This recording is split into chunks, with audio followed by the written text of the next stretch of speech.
성경에는 돈과 관련된 구절이 무려 2000구절 이상 있다고 합니다. 정확히는 얼마인지 저도 세보지 않았습니다만, 그러나 성경 전체에 3만 구절이 넘게 있는 것을 볼 때 2000구절이라면 결코 적은 숫자가 아니죠. 상당히 많은 분량이 돈이나 재물 또는 우리의 소유와 관련된 구절들이라고 합니다.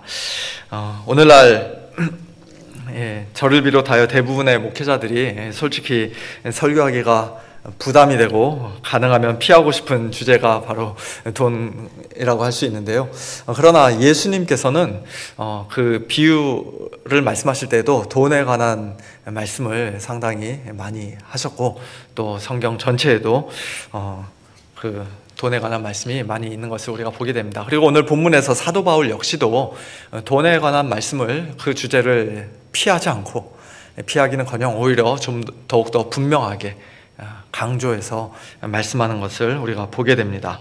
그만큼 돈은 우리의 삶에 엄청난 영향력을 미치는 것이며, 또 기독교 신앙과 재물이 전혀 무관하거나 아무 상관없는 게 아니라는 그런 의미일 것입니다. 특별히 너희가 하나님과 재물을 겸하여 섬기지 못한다는 예수님의 말씀을 통해서도 우리가 분명히 알 수 있는 것처럼, 돈, 만몬 은 사람들의 마음과 삶 속에서 심지어 하나님과 경쟁하는, 그래서 하나님의 자리를 꿰차고 대신 숭배를 받는 그런 우상이 되기도 하는 것이죠.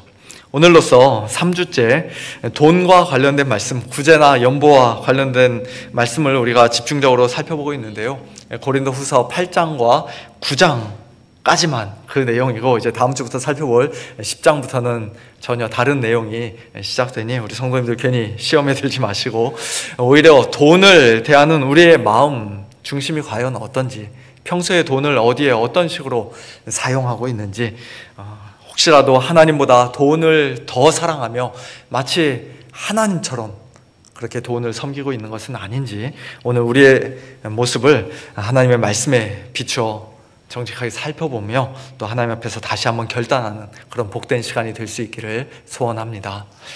지난주에 우리가 살펴보았듯이 사도 바울은 디도를 포함한 3명의 형제들을 고린도 교회로 먼저 보냈습니다. 정확하게는 이 고린도 후서 편지와 함께 그들을 이제 곧 보낼 것입니다. 그들을 보내는 이유는 고린도 교회가 1년 전부터 열정적으로 준비하기 시작했던 일, 그러나 언제부터인가 중간에 멈추고 흐지부지 중단되었던 일, 즉 예루살렘 교회의 가난한 성도들을 돕기 위한 구제금 모으는 일을 이제 마무리 짓게 하기 위해서였습니다.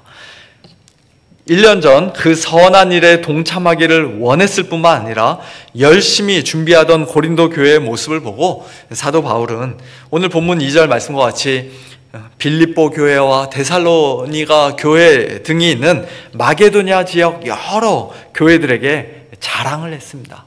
저기 아가야에 있는 고린도 교회가 있는데 그 성도들은 벌써 1년 전부터 이 일을 준비했다. 참 얼마나 참 뿌듯한지 모르겠다, 감사한지 모르겠다, 그렇게 자랑을 했습니다. 그러자 그 마게도냐 교회들이 고린도 교회에게 도전을 받고 자극을 받아 분발해서 우리도 그 일에 동참하기를 원합니다. 우리가 비록 환난의 많은 시련과 극심한 가난 가운데 있지만, 그러나 하나님을 기쁘시게 해드리는 그 일에 함께 참여하는 것이 곧 우리에게 큰 기쁨이요 특권입니다. 그런 마음으로 풍성한 연보를 하고 구제금을 모았던 것이에요. 그런데 그들보다 먼저 시작했던 고린도 교회가 오히려 그 일을 중간에 중단해버리자 사도 바울 입장에서는 상당히 난처하게 된 것입니다. 그래서 이 형제들을 보낸 것은 이 일에 너희를 위한 우리의 자랑이 헛되지 않고 내가 말한 것 같이 준비하게 하려 함이라고 사도 바울은 3절에서 말씀합니다. 3명의 형제들을 먼저 보낸 후에 또 4절 말씀처럼 사도 바울도 마게도냐의 성도들과 함께 조만간 고린도 교회를 방문할 계획을 가지고 있는데, 만일 그가 방문할 때까지도 여전히 그 구제금이 연보가 준비되어 있지 않는다면 마게도냐 성도들 앞에서 고린도 교회가 부끄러움을 당하게 될 것은 물론이고 고린도 교회를 철석같이 믿고 자랑하던 사도 바울 역시도 부끄러움을 당하게 될 것이 불보듯 뻔했습니다. 그러니 나중에 내가 마게도냐인들과 함께 갈 때 그때 가서 부랴부랴 급히 연보하려 하지 말고 너희가 1년 전에 약속했던 그 연보를 지금부터 차근차근 잘 준비하라는 이 고린도 후서 편지와 더불어 사도 바울은 그가 신뢰할 만한 세 사람을 미리 보내어 그들을 권면하게 했던 것입니다. 그렇게 준비해야 그것이 곧 참 연보인 것이지 나중에 내가 갔을 때 그때 가서 억지로 마지못해 하는 연보는 참 연보가 아니라고 5절에서 그는 말씀합니다. 여기서 특별히 5절에 연보와 참 연보라고 번역된 말은 둘 다 똑같은 단어인데요. 다른 곳에서 연보라고 번역된 말들과는 좀 다르게 원래 복, 축복, blessing이라는 뜻을 가지고 있는 단어입니다. 그리고 이렇게 준비하여야 참 연보답고 억지가 아니다라고 할 때 억지라는 말의 원래 뜻은 탐욕입니다. 탐욕. 한마디로 돈에 대한 탐욕과 욕심이 그 마음에 가득한데 누군가의 강요 때문에 억지로 또는 주변 사람들 눈치 보며 어쩔 수 없이 마지못해 연보를 하고 구제금을 내는 것은 전혀 복된 것이 아니라는 말씀입니다. 참 연보는 그것을 하는 사람과 받는 사람 모두에게 복이 되고 블레싱이 되어야 하는데 합당한 마음으로 선한 동기로 올바른 자세로 하지 않으면 탐욕스러운 마음을 가지고 억지로 그렇게 하면 아무리 많은 금액의 연보를 한다 할지라도 그 사람은 실제로 아무런 복을 하나님께 받지 못할 것이며 또 도움받는 입장에 있는 사람 역시도 그저 자존심 상하고 기분만 나빠질 뿐입니다. 모두에게 복이 되지 못합니다. 그런 맥락에서 사도 바울은 오늘 본문 6절 이하에서부터 우리가 가난한 성도를 섬기는 연보를 할 때 더 나아가 매주일 예배 시간에 하나님께 헌금을 드릴 때 역시 그때도 마찬가지인데요. 과연 어떤 마음과 자세로 해야 되는지 그리고 참 연보가 왜 우리 모두에게 복이 되는 것인지 이제 좀 더 본격적으로 말씀하십니다.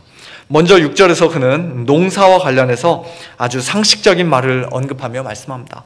이것이 곧 적게 심는 자는 적게 거두고 많이 심는 자는 많이 거둔다 하는 말이로다. 여기서 심는다는 말은 씨를 뿌린다는 말로 우리가 이해하는 것이 좀 더 좋을 것 같고요.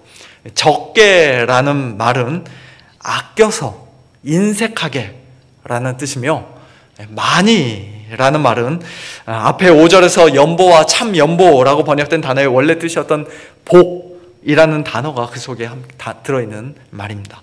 즉 아껴서 인색하게 씨를 뿌리는 자는 나중에 추수할 때 거둘 것이 하나도 없겠지만 별로 없겠지만 그러나 마치 참 연보와 같이 복이 되도록 넉넉하게 풍성하게 많이 뿌리는 자는 훗날 궁극적으로는 마지막 심판의 날 훨씬 더 크고 아름답고 풍성한 복으로 많이 거두게 될 것이라는 말씀입니다. 농부가 밭에서 씨를 뿌릴 때 지금 당장에는 그 씨가 땅에 떨어져 헛되이 낭비되는 것 같고 땅속에 묻혀 완전히 없어지는 것처럼 보인다 할지라도 그러나 실제로는 그렇지 않다는 것을 우리는 너무나 잘 알고 있습니다. 씨를 아낌없이 여기저기 많이 뿌리고 기쁨으로 즐거움으로 뿌리며 추수 때 풍성한 수확을 거둘 것을 기대하는 마음으로 소망을 가지고 뿌리고 심었던 그 농부는 조만간에 일찍이 자기가 뿌리고 심었던 그 씨보다 훨씬 더 크고 풍성한 곡식으로 반드시 보상을 받게 될 것입니다. 가난한 성도들을 돕는 우리의 구제와 연보도 더 나아가 하나님께 드리는 헌금도 마치 그와 같다는 것이에요. 지금 당장에는 내 지갑에서 돈이 없어지는 게 사실이고 경제적으로는 마이너스 손해를 보는 것처럼 보이지만 그러나 실제로는 하나님 앞에서 영적으로는, 신앙적으로는 결코 손해가 아니며 오히려 큰 유익이요, 이익이요, 풍성한 복을 거두게 된다는 것입니다. 적게 심는 자는 적게 거두고 많이 심는 자는 많이 거둔다는 이 말씀은 그러므로 단순히 어떤 돈의 많고 적음에 관한 말씀이 아닌 것이죠. 우리의 마음 자세와 그 중심이 과연 어떠한가? 억지로 인색하게 심어 추수 때 부끄러움을 당할 것인가? 아니면 복이 되도록 넉넉하고 너그럽게 심어 하나님께 풍성한 복을 받게 될 것인가? 그것을 말씀하고 있는 것입니다. 그런 의미에서 사도 바울은 7절 각각 그 마음에 정한 대로 할 것이요 인색함으로나 억지로 하지 말지니 하나님은 즐겨내는 자를 사랑하시느니라고 말씀합니다. 최소한 얼마 정도는 해야 한다고 사도 바울은, 그리고 우리 교회도 마찬가지입니다만 구체적인 액수를 정해주지 않습니다. 장로, 권사, 안수집사 임직할 때 감사헌금 얼마씩 하십시오라고 소위 할당량을 그렇게 정하는 교회들도 있다고 들었는데요. 그러나 우리 교회는 그런 것도 없습니다. 하나님 앞에서 기도하는 가운데 각각 그 마음에 정한 대로 하시면 되는 것이에요. 부부 사이에서는 가정에 분란이 일어나지 않도록, 배우자가 시험에 들지 않도록 두 사람이 서로 잘 상의하고 합의해서 믿음의 분량대로 하시면 됩니다. 중요한 것은 역시 얼마를 하는가가 아니라 인색함으로나 억지로 하지 않는 것입니다. 아까워하는 마음으로 마지못해서 또는 다른 사람들 앞에서 그저 형식적으로 체면치레로 해서도 안 됩니다. 그런 연보는, 또 그런 헌금은 그 많고 적음에 상관없이 결코 하나님을 기쁘시게 해드릴 수 없으며 하나님께서 그런 연보를 기뻐하시지 않습니다. 구약성경 신명기 15장에서 모세는 이스라엘 백성들이 공동체 안에서 궁핍한 형제를 돕고 그에게 필요한 것을 줄 때 아끼는 마음, 아까워하는 마음을 품지 말라고 말씀합니다. 그래야 하나님께서, 여호와 하나님께서 내가 하는 모든 일과 내 손이 닿는 모든 일에 내게 복을 주실 것이라고 말씀합니다. 또 출애굽기 25장에서 하나님은 모세를 통해 이스라엘 백성들에게 성막을 만드는 데 필요한 예물을 가져오라고 이렇게 명령하셨는데요. 기쁜 마음으로 내는 자가 내게 바치는 모든 것을 너희는 받을지니라고 말씀하셨습니다. 그렇습니다. 우리 하나님은 기쁘고 즐거운 마음으로, 자원하는 마음으로, 넉넉하고 너그러운 마음으로, 더 나아가 우리에게 있는 모든 것이 다 하나님의 것임을 인정하는 믿음으로 즐겨내는 성도들을 사랑하십니다. 물론 예수 그리스도 안에서 우리를 이미 사랑하시지만, 그러나 이와 같은 믿음의 연보가 하나님을 기쁘시게 해드린 줄로 믿습니다. 엄밀하게 말하면 사실 우리는 우리 자신의 것을 내는 것이 아니죠. 하나님의 것을, 하나님이 우리에게 잠깐 맡기신 것을 하나님이 기뻐하시는 선한 일에 사용하고 하나님께 또다시 돌려드리는 것 뿐입니다. 오늘 본문 8절에서 사도 바울도 바로 그것을 말씀하시는데요. 하나님이 능히 모든 은혜를 너희에게 넘치게 하시나니, 하나님이 먼저 시작하시고 하나님이 먼저 우리에게 주신다고 분명히 말씀합니다. 겨우 한두 가지 은혜를 아까워하면서 억지로 인색하게 찔끔찔끔 우리에게 주시는 것이 아니라 모든 은혜를 능히 넘치도록 주신다고 말씀합니다. 왜 그렇게 넘치도록 주십니까? 이제 우리로 하여금 모든 일에 항상 모든 것이 넉넉하여 모든 착한 일을 넘치게 하는 그런 자들이 되게 하려 하심이라고 말씀합니다. 모든 은혜, 모든 일, 항상 모든 것, 모든 착한 일, 마치 단 하나의 예외도 없다는 듯이 언제 어떤 상황과 환경이라도 결코 핑계거리가 될 수 없다는 듯이 말씀합니다. 또한 이 구절에서는 넉넉하다, 넘치다 라는 말도 여러 번 반복되고 있는데요. 하나님의 모든 은혜가 우리에게 먼저 넘치게 주어졌기에 우리는 이제 모든 것이 넉넉한 자들이 되었으며, 그래서 당연히 모든 착한 일을 넘치게 해야 하는, 또 그렇게 넘치게 할 수 있는 자들이 되었다고 말씀합니다. 사랑하는 성도 여러분, 이 말씀이 믿어지십니까? 하나님께서 여러분에게 정말로 모든 은혜를 넘치게 주셨습니까? 우리 지나온 인생길 뒤돌아 볼 때 모든 것이 다 하나님의 은혜이며 하나님께서 나를 여기까지 인도하셨노라고 그렇게 고백하십니까?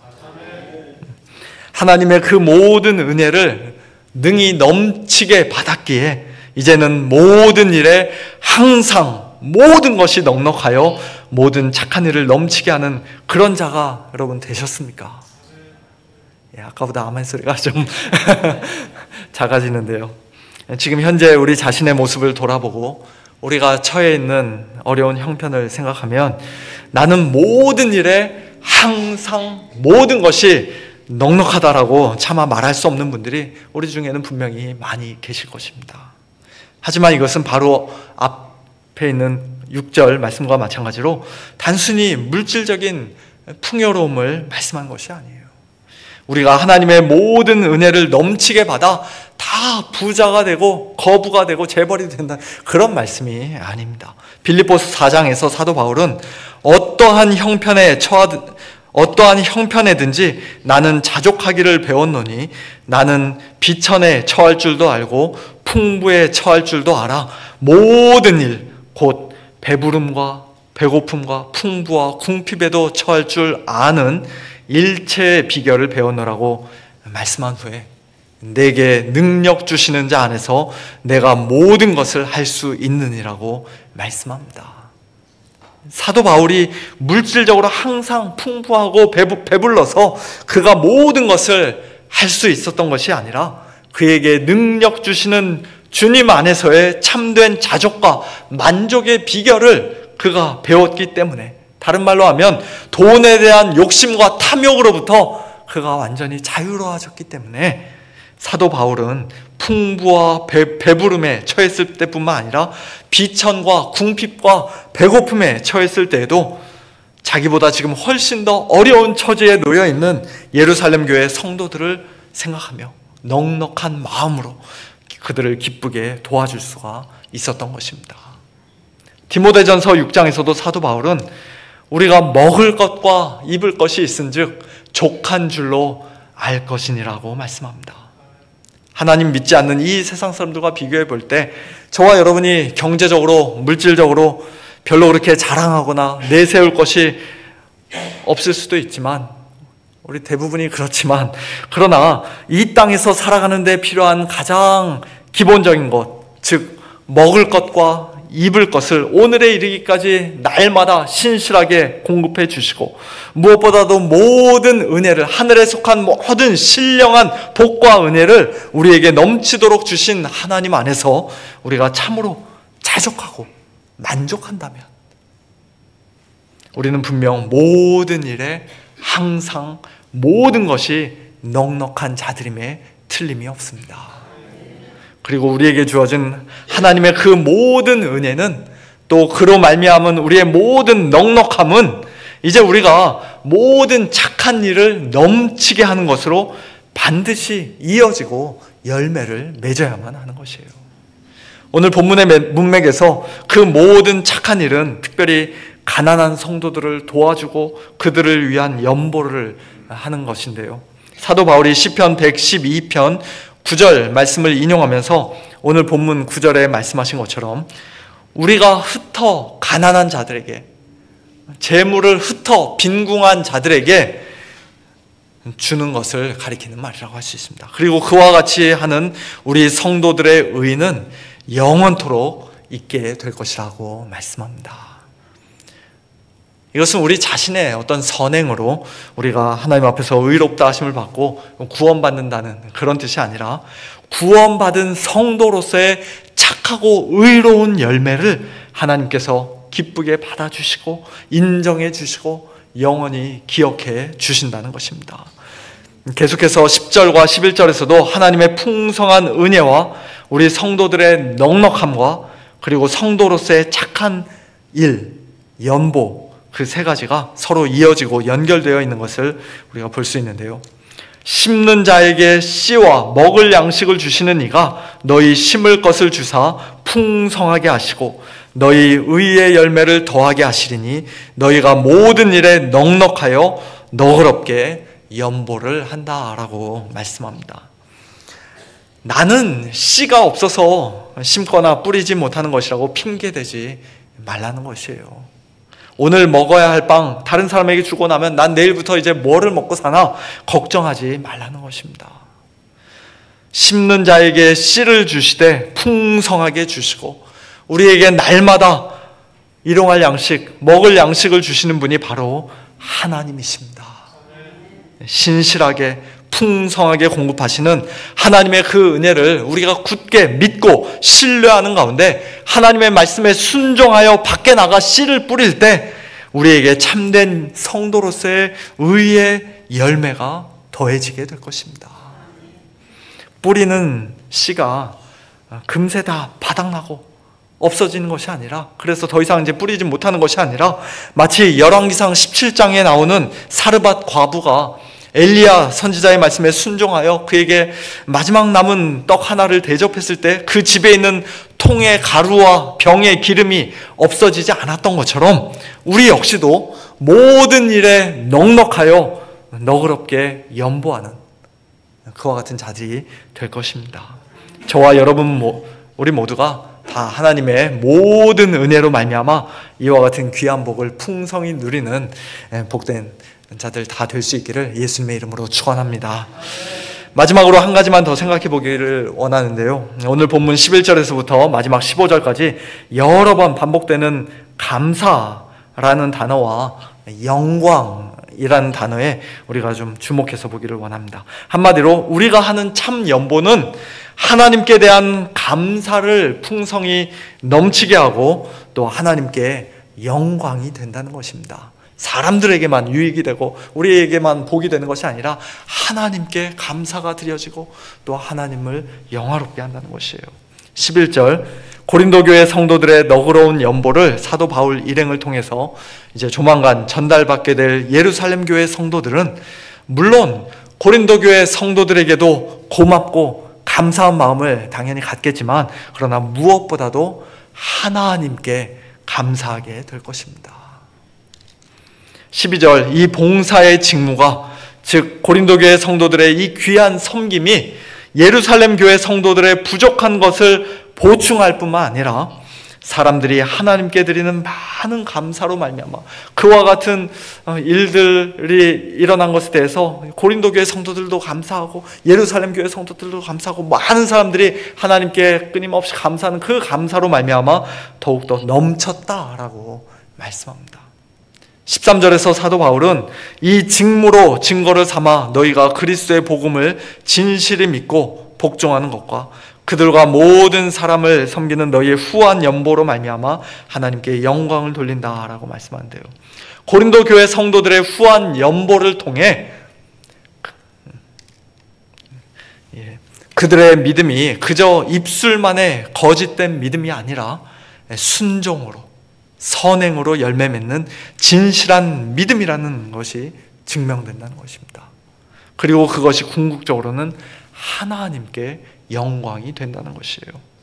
14절에서는 감사나 영광이라는 말이 직접적으로 쓰이지 않았지만 그 내용은 감사와 영광으로 가득합니다. 섬김을 받은 예루살렘 교회 유대인 성도들이 저 멀리 떨어져 있고 얼굴 한번 본 적 없는 고린도 교회 이방인 성도들을 위해 하나님께 간구할 것이며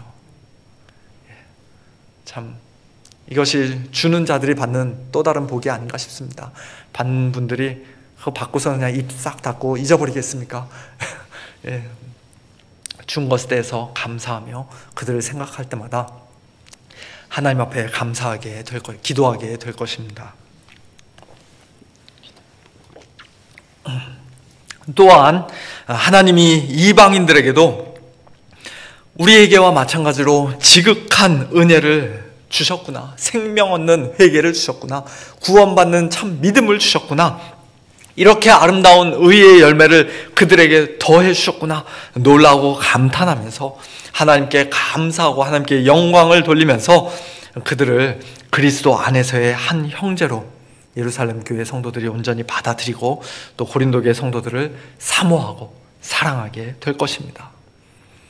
고린도 교회, 예루살렘 교회, 또 우리 서문 장로 교회, 그와 같은 각 지역 교회, 개교회의 담장을 뛰어넘어 그보다 훨씬 더 크고 넓은 하나의 보편 교회, 우주적인 교회, 우리 주님의 몸된 교회가 성도들의 참 연보를 통해 사랑 안에서, 성령 안에서 온전히 하나 되는 것을 경험하고 또 서로가 서로를 위해 기도해주며 하나님께 진심으로 감사하는 그런 놀라운 복을 우리가 풍성히 누릴 때 하나님께서 얼마나 큰 영광을 받으시겠습니까?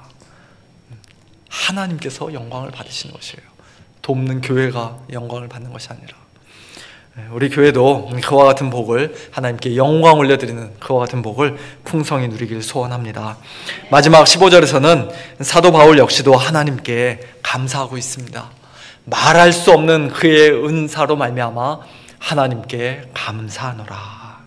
말로는 도저히 다 표현할 수 없고 도저히 형언할 수 없는 하나님의 선물로 말미암아 사도 바울은 하나님께 감사합니다. 하나님께서 우리에게 주신 그 가장 큰 선물, 말할 수 없는 그의 은사는 무엇입니까? 바로 우리 주 예수 그리스도이십니다. 예수님 안에서 우리가 하나님께 은혜로 받은 구원의 선물, 영생의 선물입니다. 사도 바울은 참 연보에 대해 길게 말씀하다가 하나님께서 가장 가난하고 궁핍했던 우리에게 선물로 주신 예수님을, 가장 후한 연보로 말할 수 없는 은사로 우리에게 주신 예수 그리스도를 생각하지 않을 수가 없었고 또 그로 인해 하나님께 감사하지 않을 수가 없었습니다. 로마서 8장 32절 말씀처럼 하나님은 자기 아들을, 독생자 예수 그리스도를 아끼지 아니하시고 우리 모든 사람을 위하여, 유대인들뿐만 아니라 이방인들을 위하여, 또한 예수님을 참되게 믿고 지금 이 시간 하나님 앞에 예배드리고 있는 저와 여러분들을 위하여 아낌없이 내주셨습니다. 말할 수 없는 은사로, 가장 크고 놀라운 선물로, 가장 복된 참 연보로 우리에게 자기 아들을 주셨습니다. 그러니 어찌 그 아들과 함께 모든 것을, 우리 영육간에 필요한 모든 것을, 하나님 나라의 백성답게 이 땅에 살기 위해 꼭 필요한 모든 것을 하나님께서 우리에게 주시지 않겠는가? 라고 말씀하고 있는 것이에요. 주십니까? 안 주십니까? 예, 당연히 주신다는 것이죠. 반드시 주신다는 것입니다. 우리 혼자 그저 잘 먹고 잘 살라고 주시는 것이 아니라 창고에 가득가득 쌓아놓고 그 안에서 다 썩어버릴지언정 산처럼 높이 더 쌓아놓고 살라고 주신 것이 아니라 우리의 참 연보를 통해 하나님의 은혜와 예수 그리스도의 사랑을 주위의 궁핍한 형제들에게, 어렵고 힘든 교회들에게, 또 말씀의 사역자들, 복음의 사역자들과 땅끝에서 사역하시는 수고하시는 선교사님들에게 즐거이 전달해주고 아낌없이 흘려보내라고, 그래서 참 연보를 하는 사람이나 받는 사람이나 모두가 다 진정한 복, 풍성한 복을 받아 누리라고, 더 나아가 하나님께 감사와 영광을 올려드리라고 그 말할 수 없는 은사를 하나님께서 우리에게 이미 주셨고 또 그 아들과 함께 모든 것을 우리에게 날마다 넘치게 주신 줄로 믿습니다. 이 믿음 가지고 오늘 우리에게 있는 것, 하나님께서 선물로 주신 것, 청지기와도 같은 저와 여러분에게 잠깐 이 땅에서 맡겨주신 것, 많든지 적든지 간에 각각 그 마음에 정한 대로 기쁨과 즐거움으로, 자원하는 마음과 넉넉한 마음으로, 또 형제에 대한 사랑으로, 그리고 마지막 날 주님께 칭찬받을 소망으로, 하나님께 대한 감사의 마음으로 참 연보를 하고 하나님께 영광 올려드리는, 큰 영광 올려드리는 복된 저와 여러분 우리 모두가 될 수 있기를 예수님의 이름으로 축원합니다.